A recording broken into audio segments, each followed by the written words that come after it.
प्रथम शरीर बनाया आत्मा के पश्चात मानव जीवन कथा। हे प्रेमियों, मानव जन्म होने के पश्चात मानव जानवर की भांति रहने लगा।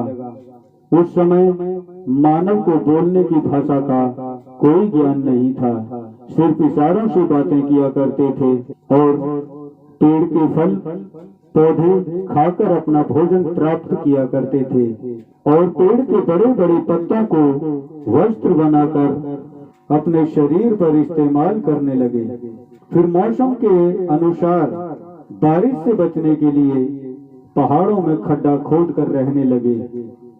फिर मानव जाति की संख्या बढ़ने लगी और भोजन के लिए शिकार करते समय विवाद होने लगा। फिर एक मानव की आत्मा में धर्मात्मा का जन्म हुआ और उसने पत्थर पे लकीर बनाकर अक्षरों का ज्ञान प्राप्त किया। फिर उसने पत्थर पे अक्षर बनाकर सभी मानव जाति को एक दूसरे से बोलने की भाषा के विषय में समझाया और वो एक दूसरे से बोलकर बातें करने लगे। इसी प्रकार अलग अलग स्थान पर रहने वाले मानव प्राणियों ने अलग अलग अक्षर बनाकर भाषाओं का ज्ञान प्राप्त किया।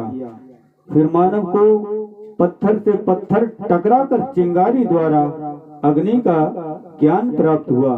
इसी प्रकार मानव की आत्मा में ज्ञान से विज्ञान का जन्म हुआ और जो मानव कर्म करने लगा उसी कर्म अनुसार उसकी जातियां बन गईं।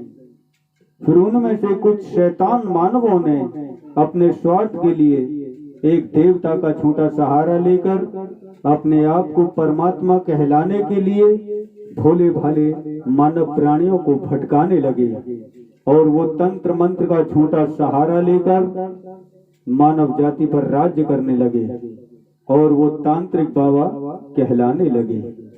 उस समय मानव बीमार होकर मर जाया करते थे। फिर एक मानव की आत्मा में परम ज्ञान प्राप्त हुआ और उसने पेड़ पौधों में से दवाएं बनाकर बीमारी दूर करने का ज्ञान प्राप्त किया और वो वैद्य व हकीम कहलाने लगे। फिर एक बार मानव जाति में भयंकर बीमारी फैल गई और वो बीमार होकर मरने लगे तो कुछ लोगों को वैद्य ने इलाज करके बचा लिया। कुछ मानव तांत्रिक पे भरोसा करके तांत्रिक बाबा के पास गए। तांत्रिक ने उन मानवों से कहा, तुम पर भूत प्रेत का साया है, अपने देवताओं को खुश करने के लिए मानव की बलि देनी होगी, तभी ये बीमारी दूर होगी। इस प्रकार मानव ने मानव की हत्या करनी शुरू कर दी और वो बलि व कुर्बानी के रूप में दी जाने लगी। फिर मानव जाति की आत्मा में धर्म की आत्माओं का जन्म हुआ और उन्होंने मानव की हत्या पर विरोध किया। फिर मानव की हत्या के स्थान पर जानवर की बलि व कुर्बानी होने लगी। इस प्रकार मानव अंधकार ही अंधकार में जी रहे थे, किसी को भी आत्मा व परमात्मा का कोई ज्ञान ही नहीं था। फिर मानव जाति की संख्या बढ़ने लगी और वाद विवाद के कारण मानव दूर दूर रहने लगे और अपनी आत्मरक्षा के लिए पत्थर व लकड़ी के हथियार बनाकर इस्तेमाल करने लगे और मिट्टी के बर्तनों का इस्तेमाल करते थे।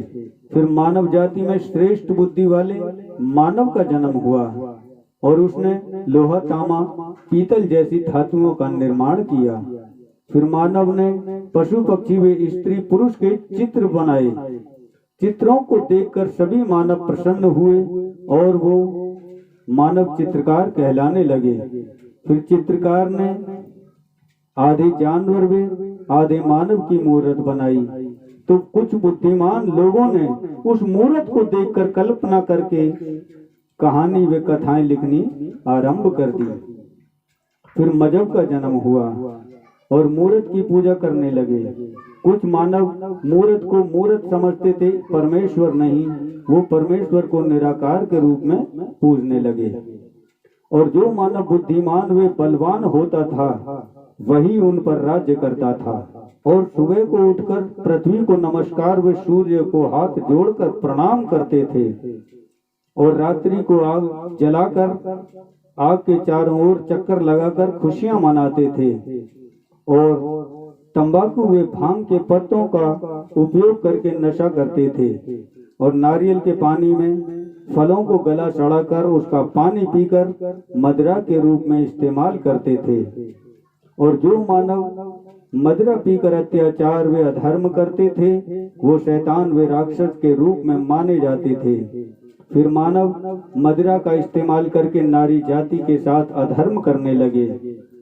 फिर नारी जाति के लिए आपस में भयंकर युद्ध हुआ और एक मानव के साथ एक नारी रहने का नियम बनाया और सभी मानव जाति अपने नियम अनुसार अलग अलग स्थानों पर रहने लगे और समय अनुसार सब कुछ बदल गया और राजा महाराजाओं में तब्दील हो गया।